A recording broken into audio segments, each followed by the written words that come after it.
Voilà, bah, venez, rejoignez-nous. Merci d'être là. C'est la première conférence de cette 11e édition de Vapexpo. C'est la première fois qu'on est ici dans le Grand Ouest, à Nantes. Donc on est très heureux d'être avec vous aujourd'hui pour cette journée grand public et un premier thème, premier sujet qui vous concerne évidemment. Et le sujet, il était là il y a quelques instants, je vais vous le redonner, c'est l'arrêt du tabac et les acteurs dans le Grand Ouest. Voilà, donc en gros, ce qu'on va faire ensemble sur scène avec nos invités qui vont se présenter dans un instant, c'est qu'on va prendre une photographie du monde de la vape, des acteurs de la vape, et puis plus que ça, des acteurs pour le sevrage ici dans le Grand Ouest. Quelles sont les actions qui sont menées pour vous aider à arrêter de fumer? C'est l'objectif de cette table ronde qui sera animée par Michael Hamoudi qui va se présenter dans un instant. Mais d'abord, donc, je voudrais vous présenter, et ils vont se présenter, donc, nos différents invités qui nous ont rejoints. On a l'honneur aujourd'hui d'avoir avec nous Dr Anne Borgne. Bienvenue, merci d'être là. Merci. Anne, alors vous êtes médecin addictologue, présidente du RESPAD, et on vous connaît également parce que vous avez participé à une émission de télévision sur TF1. C'était Promis, c'est la dernière. Voilà, je vous laisse vous présenter en quelques mots. Le micro est à vous. Vous avez un petit peu tout dit. Merci de cet accueil. Merci de m'avoir invité à participer à cette conférence. Donc, je suis en effet médecin addictologue. J'ai d'abord été tabacologue pendant longtemps, puis j'ai élargi mon champ de compétences, mais ça fait donc très longtemps que je m'intéresse à l'arrêt du tabac.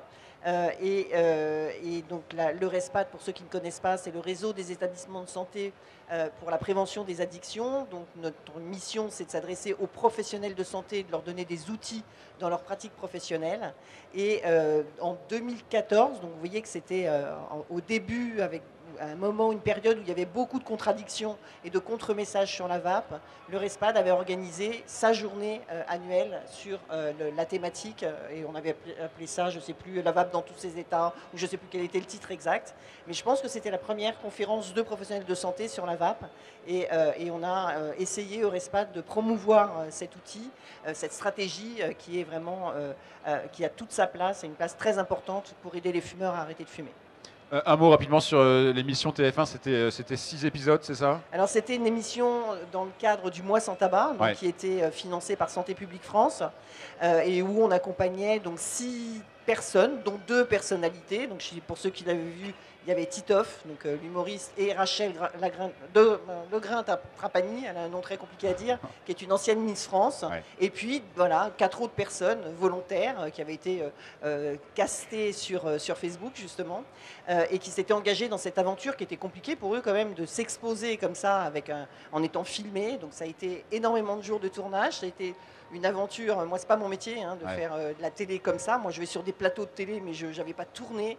Et en fait, ce qui a été fabuleux dans cette émission, c'est la notion de groupe. C'est-à-dire qu'ils se sont vraiment soutenus les uns les autres. Ils avaient un groupe WhatsApp. Et donc, entre 2 tournages et 2 diffusions, ils se parlaient tous entre eux. Et ce qui a été très rigolo, c'est que je ne vais pas dire qu'on m'avait interdit de parler de la vape parce que c'est pas vrai, mais on m'avait demandé quand même de parler plus des stratégies thérapeutiques classiques. Et j'avais dit, mais moi je ne peux pas ne pas parler de la vape. Ok, d'accord, mais vas-y doucement. Et en fait, vous avez vu ce qui s'est passé, c'est qu'ils s'en sont emparés. Comme dans la vraie vie, c'est eux qui se sont emparés de la vape. Et à la fin, ils vapaient tous. Les 6 vapaient. Donc j'ai trouvé que c'était Ils n'étaient pas 6, ils étaient 9 d'ailleurs, je dis des bêtises, ils étaient 9. 9. Oui, ce que je me disais, il m'en manque là. Ils étaient 9, ouais. Donc j'ai accompagné ces 9 personnes avec qui j'ai toujours des relations et dont je peux vous donner des nouvelles. Ils vont très bien. Parfait, merci. Donc on est ravis de vous accueillir. Vous parlez de groupe, vous parlez d'entraide. Alors je me tourne évidemment vers Je ne fume plus, ce groupe Facebook qui rassemble aujourd'hui 15 000 personnes. 25 000 sont passés sur la page. Un fumeur sur 1000 en France est ou a été sur Je ne fume plus. D'accord. Donc voilà, vous êtes Françoise. Oui. Françoise, je vous laisse vous présenter. À côté de vous, il y a Fabien qui est le président du groupe. De l'association. De l'association, oui. Je ne fume plus, c'est un groupe sur Facebook, en réseau social. Actuellement, on a un peu plus de 15 000 membres inscrits. 25 000 personnes sont passées, comme vous l'avez dit. Moi, je m'appelle Françoise Godel, je suis une des administratrices du groupe. Je suis psychologue, tabacologue. Et surtout, ex-fumeuse. Ouais. Moi aussi, j'ai oublié de le dire. C'est important, merci. Fabien. Voilà, Fabien Jarry, donc président de l'association et animateur de la team VAP qui accompagne avec la VAP pour le sevrage. Parfait. Voilà, donc on répond aux questions des membres quand ils arrivent. Ok, et alors les questions, il y en a beaucoup, en gros par jour, ça se compte en... Entre 8 et 10 000 interactions par jour sur Je ne fume plus. Ah ouais, ok. Ok, donc là on a un acteur effectivement assez incontournable. Merci d'être avec nous. Autre acteur avec nous aujourd'hui, Dr Arnaud Balzac, bienvenue. Vous êtes médecin addictologue et vous travaillez dans le centre de soins SAPA, c'est à Lorient. C'est ça. Merci de votre invitation. Pour expliquer, un XAPA, c'est un centre de soins ambulatoire où on fait des suivis de patients avec de multiples addictions. Il n'y a pas forcément que le tabac, il y a aussi la héroïne, cocaïne, cannabis, des addictions comportementales. Voilà. Et j'ai fait ma thèse en 2016 sur la VAP. Donc j'ai une petite affinité pour ça. Et je vais en parler après, mais on va développer des actions dans nos centres là-dessus. Parfait, merci beaucoup d'être là. Avec nous également aujourd'hui, Stéphane Papatheodorou, la VAP du cœur. La VAP du cœur, donc Stéphane Papatheodorou, vice-président de la VAP du cœur. Nous, on est une association qui récupérons des dons de liquide, de matériel des professionnels, alors que ce soit en matériel un petit peu obsolète, d'élu ou dépassé, ou éventuellement matériel et liquide ayant encore des valeurs, puisque maintenant on est d'intérêt général depuis pratiquement 1 an, et ce qui nous permet d'offrir une défiscalisation aux professionnels qui le désirent. On travaille avec des XAPA, des CARUD, on a aussi quelques petites permanences dans des hôpitaux, et on aide les gens à quitter le tabac avec l'outil que nous maîtrisons parfaitement, qui est le vaporisateur personnel. Et notre expérience utilisateur, un ancien fumeur aussi, parce que moi j'étais un ancien fumeur également. J'ai quitté le tabac depuis bientôt 6 ans, et j'ai l'intime conviction que cet outil est un outil qui permet de vraiment apporter du plaisir et la gestuelle qui manque aux fumeurs qui utilisent les TNS classiques. Parfait, on en reparlera évidemment. Avec nous également aujourd'hui Jacques Lewezek, qu'on ne présente plus mais que je vais quand même présenter. Amzer Glass, docteur en sciences de la vie et de la santé, tabacologue également. Autre chose à rajouter, Jacques? Non, sauf que j'ai arrêté de fumer il y a 35 ans peut-être. C'est pas mal. C'est un bon ajout, on est heureux de cette information. Et donc pour animer cette table ronde, tout le monde entend bien, c'est bon? Ok, parfait. Donc techniquement, on est bon. C'est Mickaël Amoudi qui est avec nous. Mickaël, vous êtes entre autres vice-président de l'association Je ne fume plus. Oui, exactement. Alors, merci à tous déjà d'avoir répondu présent. Merci à VapExpo. Merci à toi, Charlie, aussi pour ton aide sur l'animation de cette conférence. Oui, aujourd'hui, je suis vice-président de Je ne fume plus car ma priorité dans ma vie et mon sacerdoce, c'est d'aider les gens à arrêter de fumer. En fait, la vape est un outil au même titre que les patchs associés, que plein de choses. Donc, c'est pour ça que j'ai voulu réunir des acteurs aujourd'hui qui vont parler un petit peu de tous ces outils qui existent, mais en plus aussi de la vape qu'ils peuvent utiliser aujourd'hui de manière à rester quand même dans un spectre large et à garder en fait en fond de réflexion qu'est-ce qui est intéressant. Est-ce que c'est d'aider les gens à arrêter de fumer ou est-ce que c'est de se baser uniquement sur un outil? Et j'aimerais pouvoir voir comment on développe ça aujourd'hui sur la région du Grand Ouest avec tous ces acteurs. Et c'est là où j'ai envie de commencer par ma première question. Et je pense qu'on va tourner dans le sens des aiguilles d'une montre. Donc Fabien, et ma première question, ce serait de savoir quelles sont vos actions aujourd'hui dans le Grand Ouest. Qu'est-ce que vous entreprenez? Aujourd'hui, on est à Nantes, à VapExpo Nantes, donc on a voulu faire du régional, ce qui est un petit peu normal. Et j'aimerais savoir ce que vous faites dans cette région, car il me semble que, Françoise, tu es bretonne. Et forcément, je pense qu'il doit y avoir des affinités avec le territoire. Alors, je vais faire un très rapide tour de table. On fait plein de choses. On travaille beaucoup en collaboration avec la coordination bretonne de tabacologie, par exemple, les tabacologues bretons. On était intervenus, parce qu'on est au Salon de la Vape, j'en parle l'année dernière, dans leur journée annuelle qui était sur la vape, on est intervenus encore cette année. Et on a des relations très très fréquentes avec eux. On a formé, dans le cadre du mois sans tabac, les acteurs du soin, de la prévention, en lien avec les coordinatrices mois sans tabac, aussi bien pour les acteurs de Bretagne que de Pays de la Loire. Donc l'AMPA Bretagne, l'AMPA Pays de la Loire. On a fait donc des journées de formation sur comment accompagner vers le sevrage tabagique en utilisant les réseaux sociaux. parce que c'est quelque chose que les gens ne connaissent pas tellement, notamment les professionnels de santé et de soins. Et enfin, on a répondu à un appel à projet de l'Agence régionale de santé Bretagne autour de toujours ces grandes questions-là. Donc on travaille aussi avec les acteurs dans le cadre de cet appel à projet. Là, c'est pour mieux informer et former les acteurs bretons, toujours sur cette question de l'accompagnement des fumeurs vers le sevrage en utilisant les réseaux sociaux, de façon à mettre un maillon dans le cadre de la santé publique. Les gens, ils vont pas chez les tabacologues, ou très peu. Ils ont peur, parce que c'est des blouses blanches. Ils vont me trouver un cancer, ils vont m'engueuler parce que je fume 30 clopes par jour. Et puis ils vont me donner des produits, je ne sais pas ce que c'est, etc. Donc nous, sur le groupe Je ne fume plus, on aide aussi les gens à apprendre un certain nombre de choses et pour un certain nombre à rencontrer des acteurs de santé. Et de la même façon, des tabacologues, des addictologues ou des centres d'information vont nous adresser des personnes entre les rendez-vous, de façon à maintenir une certaine motivation. Donc on travaille sur de l'information aussi pour les fumeurs bretons.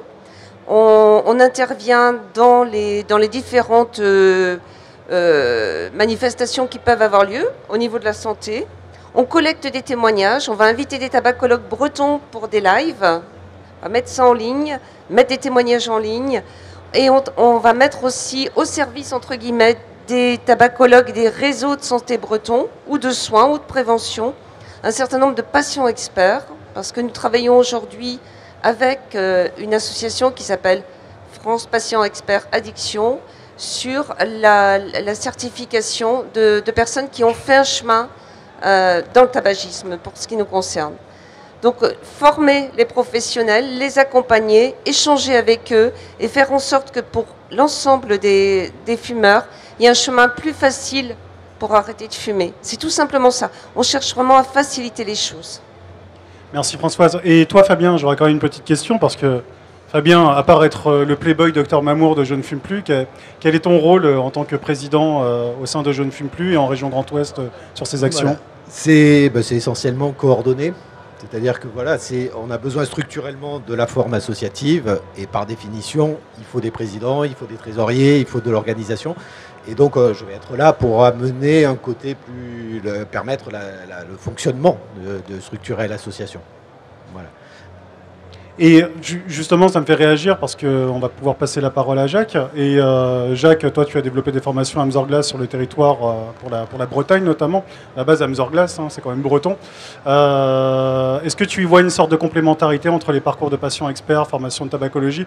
Moi-même, je suis dans ce cursus en DU tabacologie et en patient expert. Et en plus sur la partie vapotage, est-ce que tu penses qu'aujourd'hui, on peut y voir une sorte de cohésion avec un parcours total qui permettrait d'avoir des compétences larges, autres que uniquement le vapotage, en comprenant un petit peu comment fonctionne la nicotine, ce qui est un peu ton cheval de bataille depuis le départ.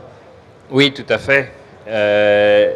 En fait, mes formations s'adressent non seulement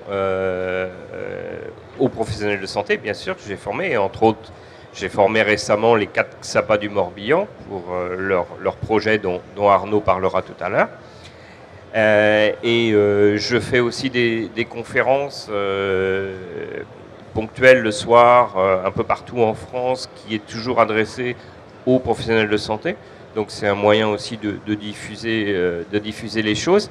Et puis, bien évidemment, mon but a été aussi de former les boutiques de vape.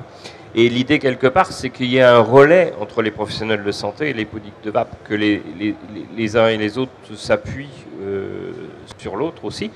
Et moi, j'encourage énormément les professionnels de santé à prendre contact avec les boutiques qui sont autour d'eux et s'en servir lorsqu'ils recommandent la vape, s'en servir de support, justement, et d'être sûr d'avoir affaire à un professionnel formé, qualifié.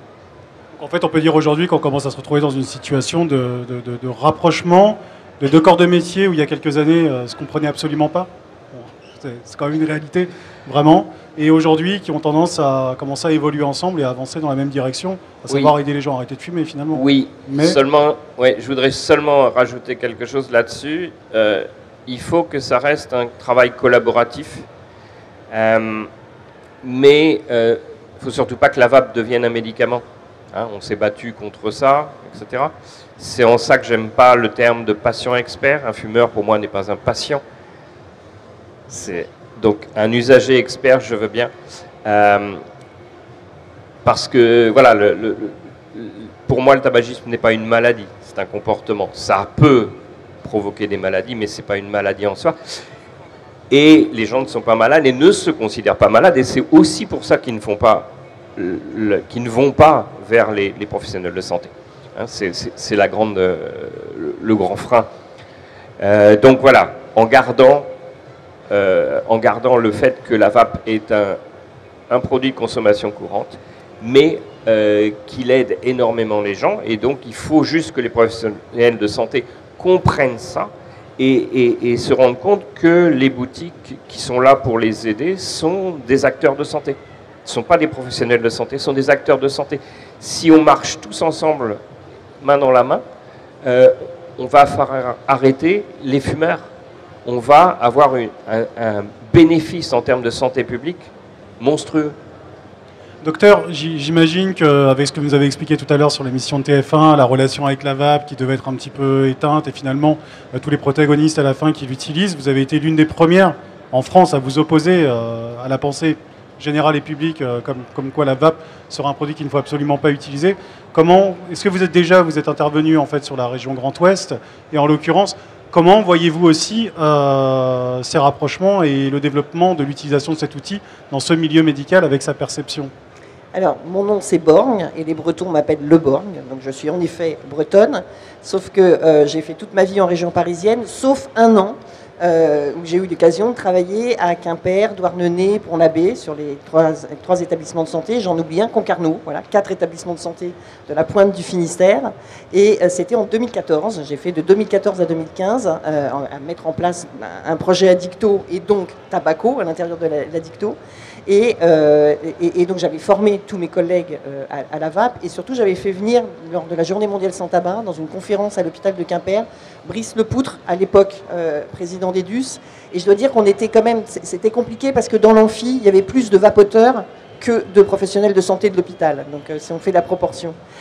Sinon après, bon, moi je suis partie de Bretagne, donc les actions je les mène vers la population bretonne dans des actions nationales, mais je n'ai plus vraiment de rôle dans le Grand Ouest.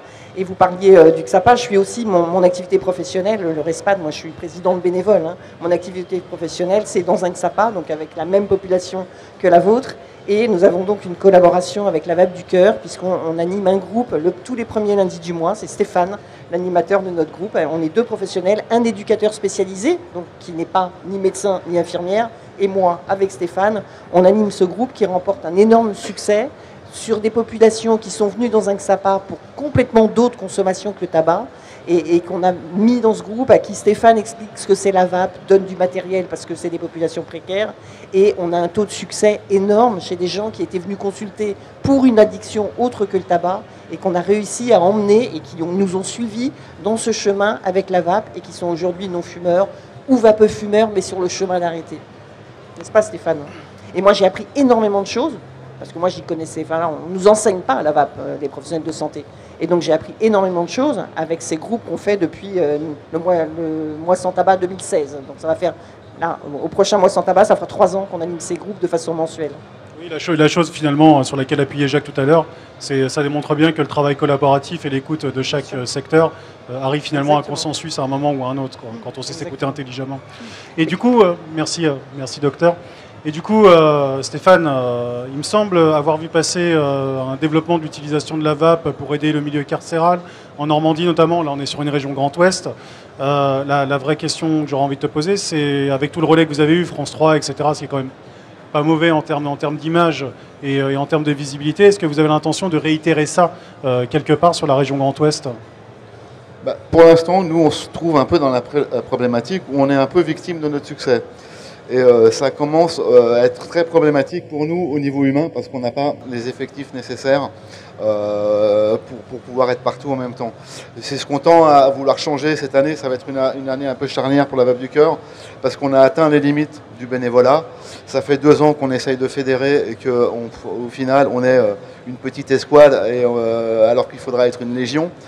Et ce qu'on tend à vouloir faire cette année, et ça va être notre cheval de bataille, c'est trouver des subventions, comme on est d'intérêt général, professionnaliser l'association, un peu sur les modèles du Resto du Cœur. Le modèle du Resto du Cœur, c'est une entreprise avec des salariés et des bénévoles en plus qui vont venir prêter main forte.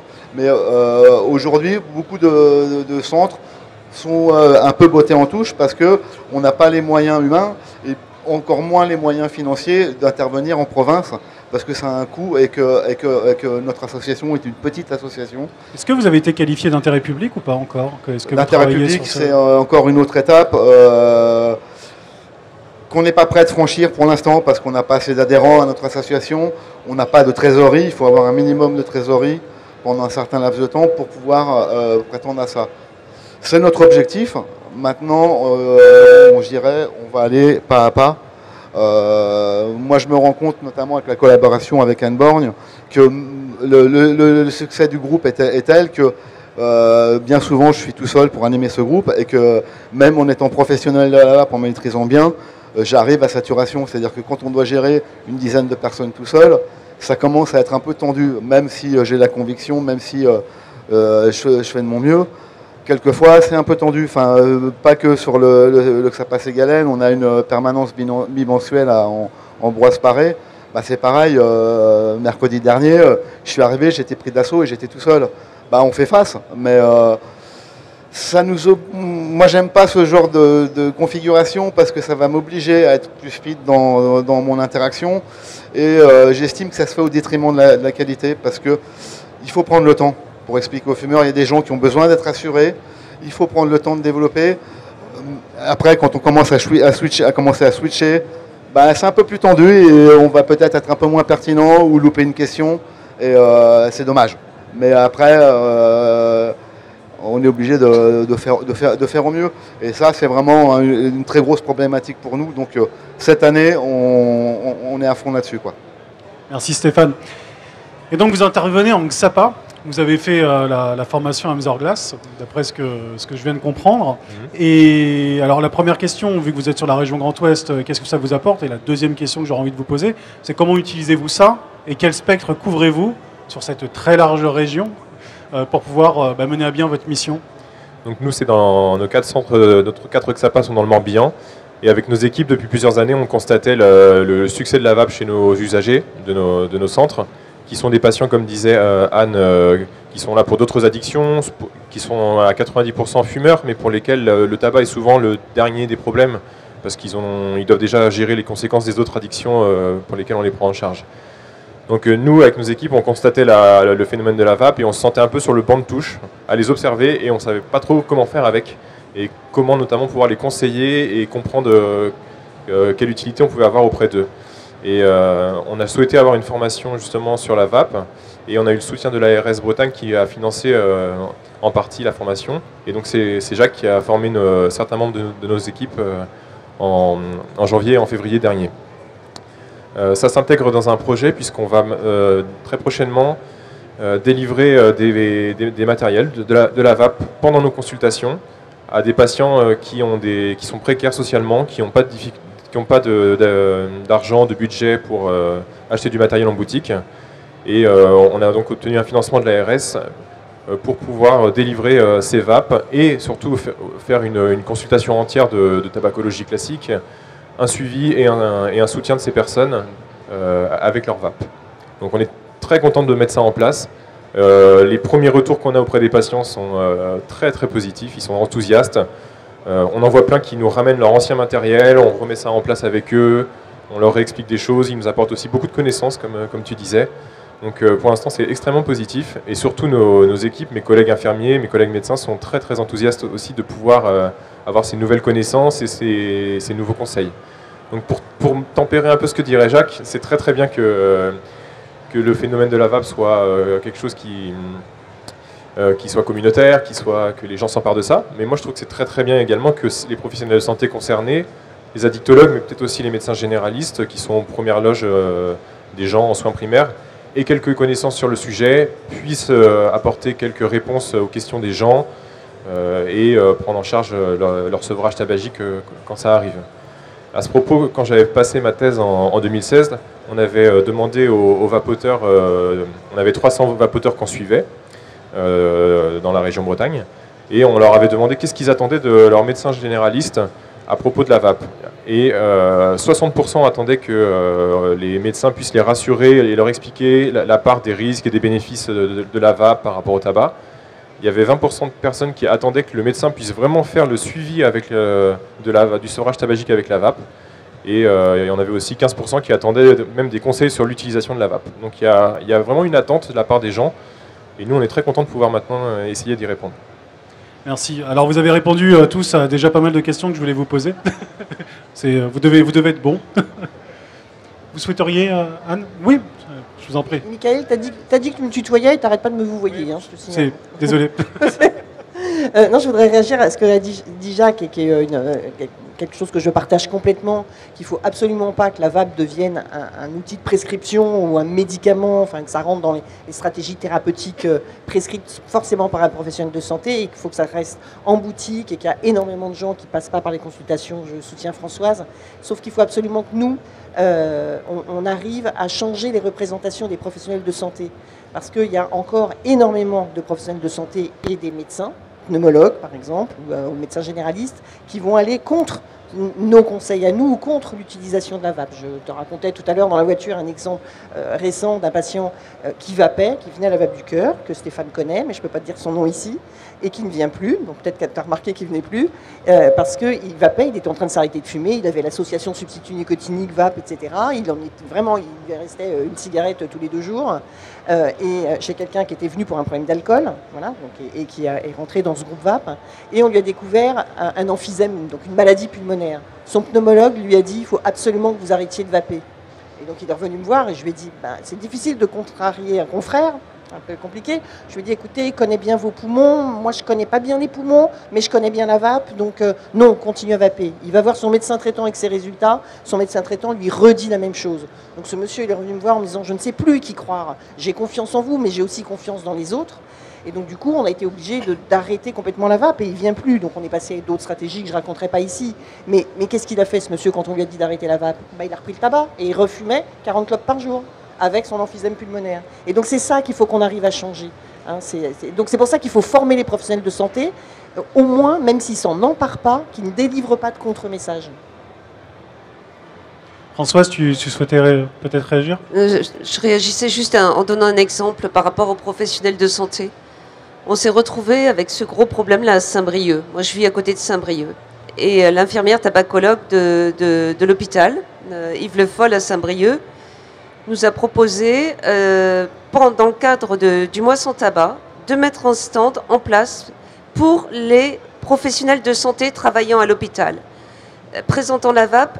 Et donc, on a débarqué avec des petites vapes, avec des pods, hein, et du matériel qui a été démontré, qui a été même distribué à certains professionnels. Et donc, il y a des professionnels de santé qui ont arrêté de fumer et qui ont été conseillés par un membre de notre association. C'est Roberto Fernandez, qui a une boutique, hein, qui a un shop et qui est arrivé à l'hôpital de Saint-Brieuc avec sa doc, avec ses trucs, qui a montré, les gens tiraient dessus, prenez-en une, allez hop, c'est parti. Résultat des courses. 3 semaines après, Roberto et moi, on était invités auprès de l'ensemble des équipes de chirurgie thoracique, de pneumologie, etc., à présenter le vaporisateur personnel et à dire en quoi ça pouvait être utile. Et les gens réagissaient. Les infirmières disaient, moi, quand ils ont leur paquet de clopes, je leur pique, je les punis, mais ils peuvent peut-être vapoter, du coup, dans leur chambre. Pourquoi pas? Oui, tiens, on n'y avait pas pensé, etc.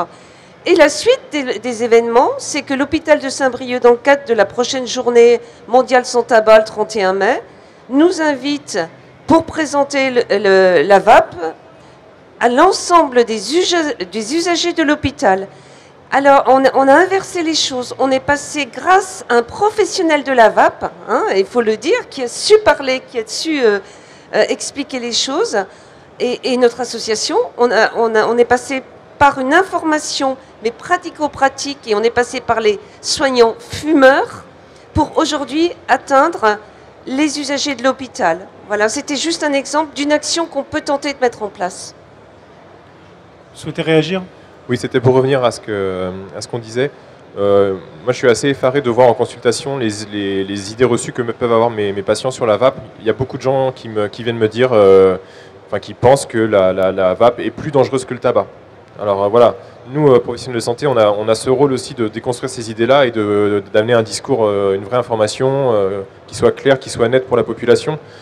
Et je pense qu'on a vraiment ce rôle à jouer. Et c'est vrai qu'on entend aussi certains collègues professionnels de santé qui ont leurs idées reçues, qui sont pas formés sur le sujet et qui adoptent des postures qui sont un petit peu effectivement limites. Les gens, quand ils débarquent sur Je ne fume plus, c'est souvent avec des idées de ce type. La vape, ça fout de l'eau dans les poumons, on ne sait pas ce qu'il y a dedans, une clope au moins on sait. Hein. Et puis il y a le geste, c'est comme si tu fumais encore. Les gens, ils vivent là-dedans. Ils ont un entourage, quelquefois, qui n'est pas facilitateur.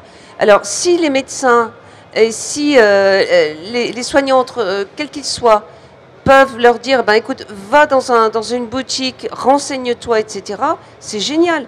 On a vu, il y a 15 jours, un patron de shop que je ne vais pas citer, qui a reçu dans sa boutique une personne qui arrivait avec une ordonnance d'un médecin. Ordonnance pour démarrer le sevrage tabagique. Monsieur fume X clopes par jour, enfin X cigarettes par jour depuis 30 ans, il a telle pathologie. Et nous, on a la photo de cette ordonnance. Et ça, moi je dis, ça c'est un pas, parce qu'on a vraiment là quelque chose qui se met en place.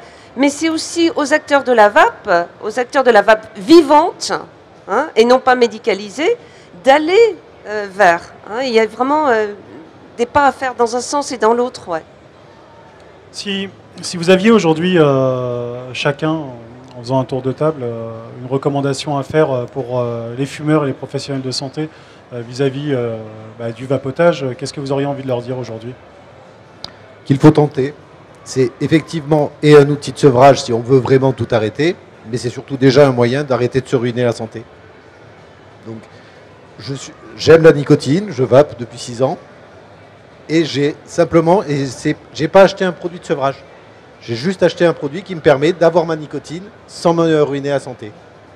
Et après, oui, je regardais les études, et effectivement, toutes les semaines, on a des fake news qui apparaissent. Et il faut dédramatiser, réinformer.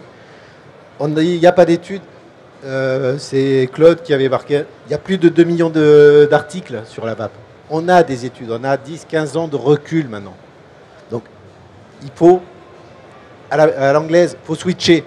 Même si on ne veut pas abandonner la nicotine, on n'est pas malade, on est fumeur, on peut juste prendre sa nicotine sans se ruiner la santé. Moi, je pense qu'aux professionnels de santé, il faut leur rappeler que le tabac tue un fumeur sur 2 et rend bien malade l'autre moitié. Que quand on est un acteur de santé, un des buts, c'est de sauver la vie des gens et de les aider à s'en sortir. Que la vape est un formidable outil de réduction des risques, et que dans ce cadre-là, on ne peut que la favoriser et travailler main dans la main avec les acteurs qui ont permis de développer et qui font évoluer sans arrêt. On le voit, on est dans le salon La Vape, moi ça fait 3 ans que je l'ai fait, mais les outils sont beaucoup plus simples, beaucoup plus faciles, beaucoup plus fun, beaucoup plus discrets. Donc ça tue le tabac. La vape, ça sauve des vies. Et c'est ça le message. Et c'est ça le message qu'il faut faire passer aussi aux fumeurs. Sauvez-vous la vie. C'est ça qu'il faut dire. Jacques ? Mon leitmotiv, n'ayez pas peur de la nicotine, c'est la barrière. Et en particulier avec les professionnels de santé, mais pas que, avec les fumeurs. Les fumeurs, ça fait 30 ans qu'on leur bassine que c'est à cause de la nicotine, tout ça.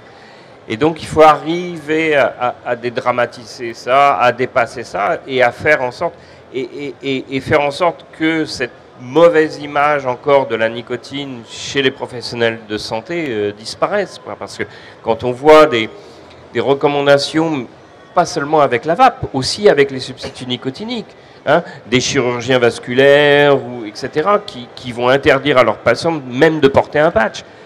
Voilà, il faut absolument que qu'on arrive à cette dédiabolisation de la nicotine qui est la clé de tout.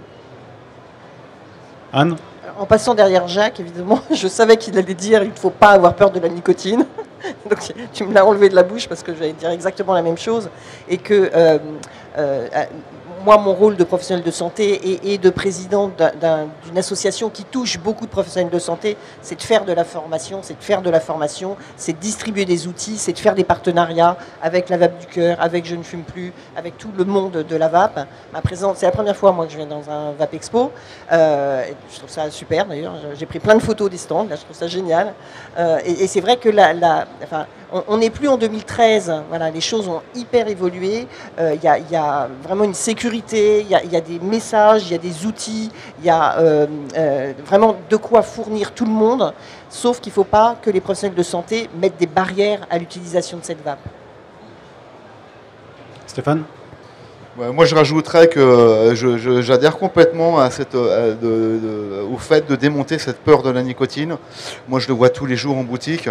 Et le fait d'avoir des ateliers comme on peut faire avec Anne Borgne au XAPA, ça permet de rassurer les gens. Les gens ont besoin d'être rassurés.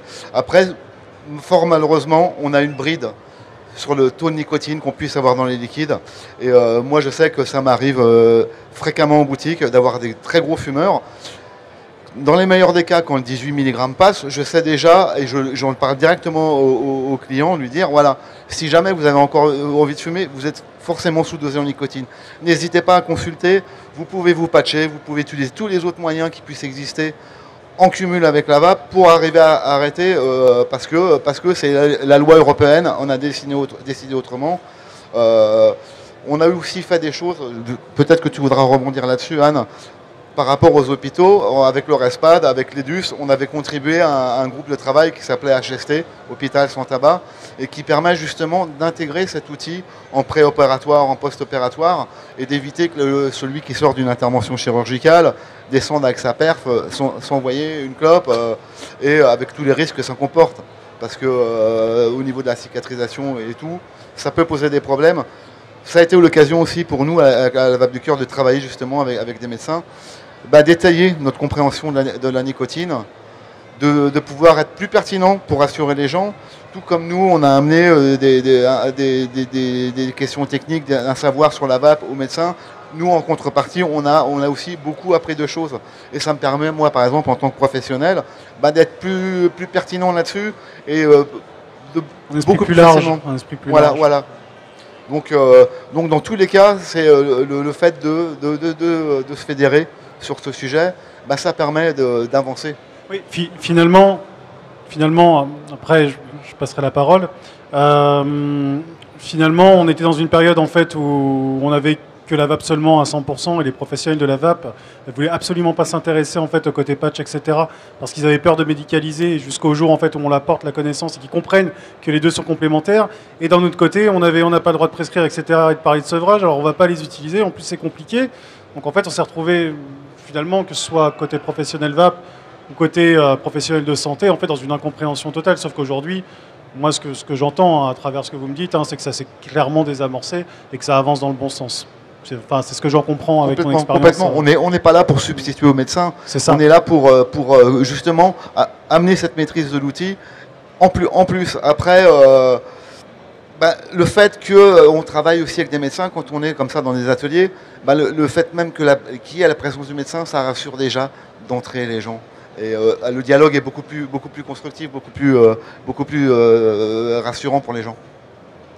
Jacques ? Oui, je voulais juste rajouter une chose, mais du coup j'ai oublié ce que je voulais dire. Tu peux peut-être... Je croyais que la nicotine était bon pour Alzheimer, mais... Tu as retrouvé ? Oui, pour rebondir sur ce que tu disais, notre rôle, ça peut être effectivement face à des fumeurs extrêmement dépendants d'optimiser l'alliance des patchs et de la vape. C'est ce qu'on fait dans certains cas. On se retrouve même parfois à utiliser deux patchs, plus des gommes, plus de la vape. Et s'il faut ça pour réussir à arrêter, ma foi, c'est très très bien. Et après, en addictologie, on a longtemps eu le dogme de l'abstinence, notamment pour l'alcool.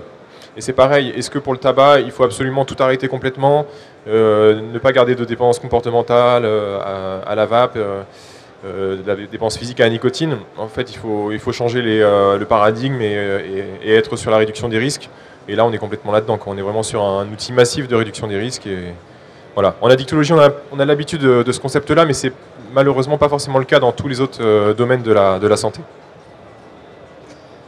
Le duo patch-vape-patch, c'est quelque chose qui est en train d'exploser au niveau nous, ce qu'on voit hein, de nos membres.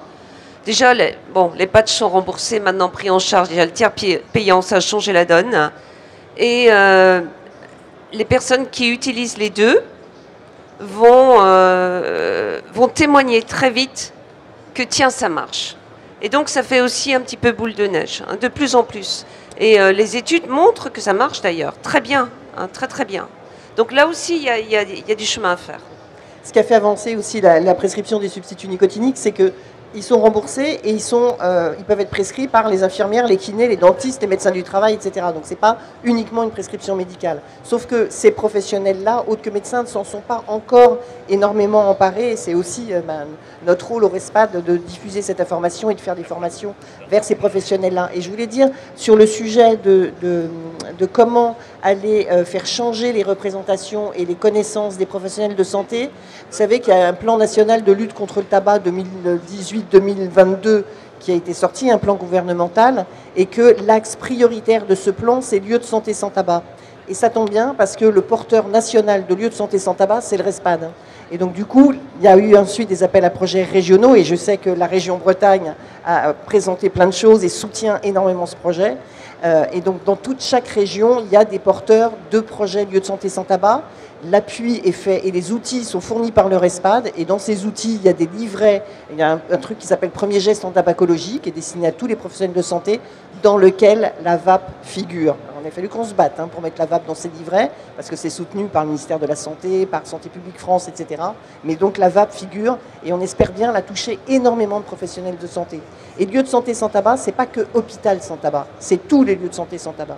Et je voulais juste dire que, quand tu disais qu'on avait appris ensemble, moi j'ai appris de la vape, et je voulais juste donner une anecdote. C'est le premier groupe qu'on a fait donc en novembre 2016 avec Stéphane. Il a commencé en disant les substituts nicotiniques, les patchs et tout ça, ça sert à rien. Et moi j'ai fait et il a fallu que je rattrape derrière. Et depuis, t'as plus du tout le même discours.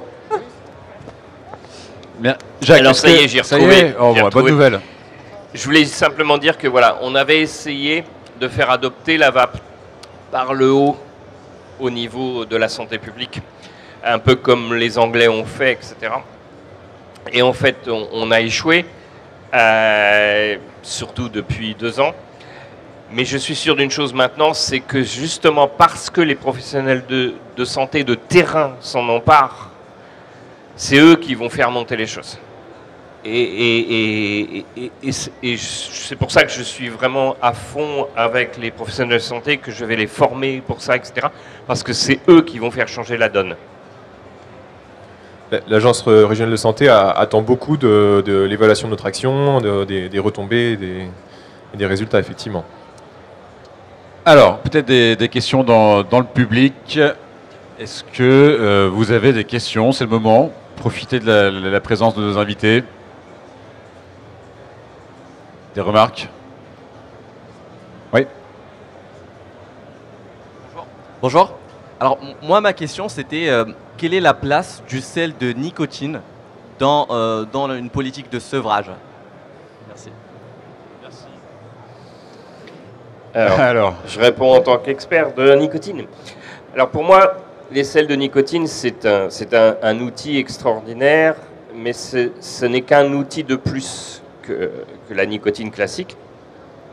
C'est un outil extraordinaire, en particulier justement pour les très gros fumeurs, les polyconsommateurs, ceux qui ont déjà en particulier de l'emphysème, des maladies pulmonaires, et pour qui utiliser du 18 mg en nicotine classique est quasiment impossible. C'est des gens, au mieux on va arriver à les mettre en 12 mg, mais pas plus. Et donc pour moi, les sels de nicotine représentent là un outil de transition. Je dis bien de transition parce que c'est pas, pour moi, c'est pas définitif.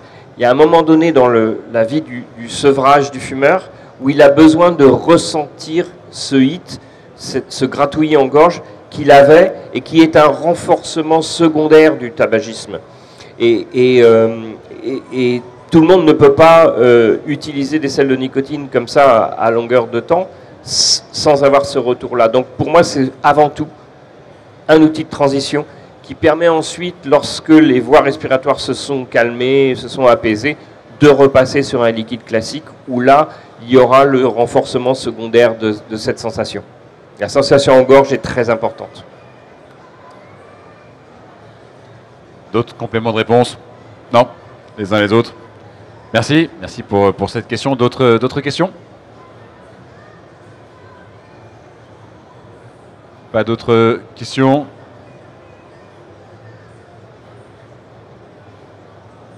Michael, une autre question? Oui, j'ajoute quelque chose. Je suis venu ici avec une collègue interne de médecine générale qui fait sa thèse sur la vape. Elle est ici, c'est Aude. Et on va interroger des vapoteurs pendant la Vape Expo sur le sevrage tabagique qu'ils ont réalisé grâce à la vape. Et on va poser des questions avec Aude et ça va lui servir pour son travail. Donc soyez gentils avec elle et avec moi. Très bien, merci de réserver un accueil chaleureux à Aude. Des questions? D'autres questions? Michael? Bon, alors on va peut-être conclure par un tour de table, peut-être en un SMS, si vous deviez juste envoyer un SMS au public qui est là aujourd'hui. Alors il y a évidemment des professionnels, mais il y a aussi ce grand public. Comment est-ce que vous résumeriez votre message? Alors on imagine peut-être votre SMS, Jacques, mais vraiment trois mots à l'attention de ce public aujourd'hui pour conclure. Peut-être on commence avec vous, Anne. Ou quelqu'un d'autre, hein, si vous avez déjà votre SMS, envoyez-le. En SMS, écrit bien écrit ou écrit jeune? C'est très court, écrit comme vous voulez. Je dirais, osez, allez-y, tentez.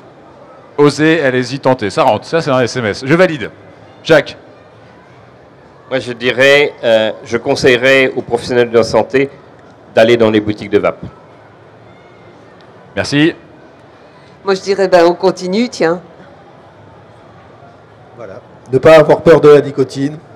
C'est l'outil. Il n'y a pas une seule façon d'arrêter le tabac, mais la vape en est une très bonne. Parfait. Stéphane? Moi je dirais le plaisir avant tout. Et quitter le tabac, c'est par le plaisir. La vape amène le plaisir. Le patch, il va amener la nicotine. Et puis de toute façon, le métabolisme de la personne s'adapte après, quand il a quitté le tabac. Il est long et après, il reste que le plaisir. C'est un grand SMS. Hein. Là, merci, j'ai rien dit, mais c'est plus un mail. C'était pas la règle du jeu. Moi, je souhaitais avant de conclure, vous remercier d'être venu, d'avoir accepté cette invitation à Vape Expo. J'espère qu'on pourra revoir et avoir des qualités de conférences comme celle-ci. C'est important, je pense, d'ouvrir un peu les chakras. Hein, hashtag paye ton karma. Je pense qu'on peut en parler comme ça. Et je voudrais remercier aussi le public. Merci à vous d'être venus nombreux pour pouvoir écouter tous ces gens qui aujourd'hui nous racontent des choses très intéressantes. Voilà, donc merci. Merci, évidemment. Donc, vous restez dans les parages hein, si vous souhaitez échanger plus confidentiellement. Nos amis sont encore là aujourd'hui. On est là toute la journée. À 14h, il va y avoir une session ici sur scène animée par Vaporesso. Et puis, on se retrouve à 15h pour une autre conférence avec toi, Michael, toujours. Le vapotage dans le Grand Ouest, les chiffres. Voilà, ça sera à 15h ici avec vous. En attendant, donc, vous avez 110 exposants qui sont là. Profitez de cette journée et à très vite. Salut!